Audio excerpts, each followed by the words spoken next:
Un génocide ne s'efface pas. Il est indélébile. Bonjour à tous. Je me trouve actuellement au cœur de la capitale rwandaise, Kigali, où Emmanuel Macron s'apprête à faire un discours commémoratif à la mémoire des victimes du dernier génocide connu, génocide de l'ethnie Tutsi.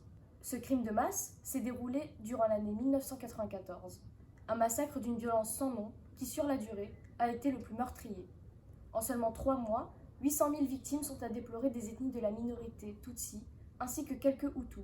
Justice devait alors être rendue, et c'est donc suite à ces événements tragiques que le Conseil de sécurité de l'ONU instaure à la demande du Rwanda un tribunal pénal international pour le Rwanda.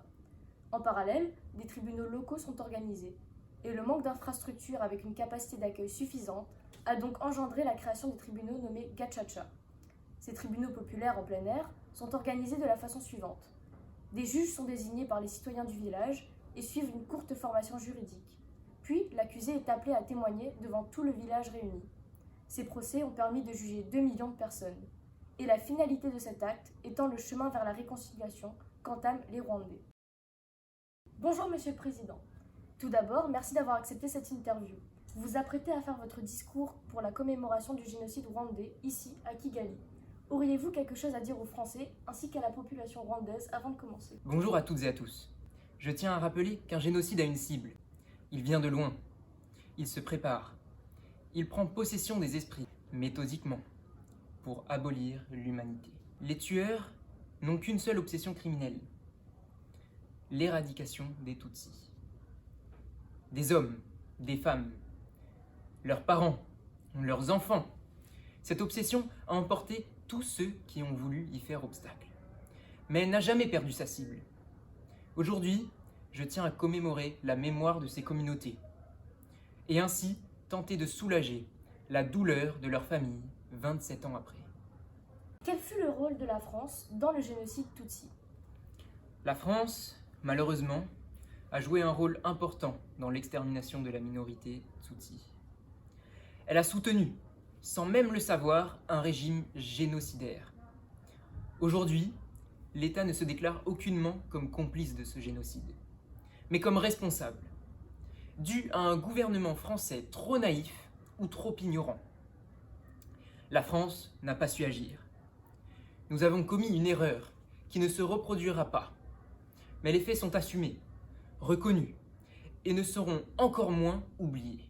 Selon vous, justice a-t-elle été rendue? Justice a été rendue, mais la paix reste fragile. Des tensions sont encore présentes. Nous ne devons surtout pas oublier les enfants tués dans d'atroces souffrances, les femmes et les hommes qui se sont battus pour défendre leurs biens et leurs familles, mais qui malheureusement moururent aussi. C'est pour entretenir la mémoire, malgré la nouvelle page que nous sommes aujourd'hui en train d'écrire, que de nombreux mémoriaux, en l'honneur de ces morts, ont été érigés ici à Kigali, ainsi qu'en France, dans le cimetière du Père-Lachaise, à Paris. Les tribunaux Gacaca ont-ils été pour vous un système adéquat pour juger les responsables du génocide? Ces tribunaux, organisés dans les villages rwandais, ont permis d'assouvir ce besoin de vengeance immédiate qu'avaient les Tutsis. L'efficacité de ces tribunaux a permis de juger une grande partie des acteurs du génocide en très peu de temps et a permis de mettre en place un véritable vivre ensemble, malgré une justice qui reste jusqu'ici très inégalitaire. Dû en partie à l'absence totale de défense pour les accusés, ainsi qu'à la courte formation que recevaient les juges, la fin de leur jugement rendu marque alors la fin officielle des tensions entre Tutsis et Hutus, tout en ayant permis une justice accordant aux victimes la possibilité d'amorcer le début d'un processus de pardon. Aujourd'hui, le Rwanda est un peuple en paix. Que pensez-vous du miracle rwandais? Un génocide ne s'efface pas. Il est indélébile. Il n'a jamais de fin. On ne vit pas après le génocide. On vit avec, comme on le peut.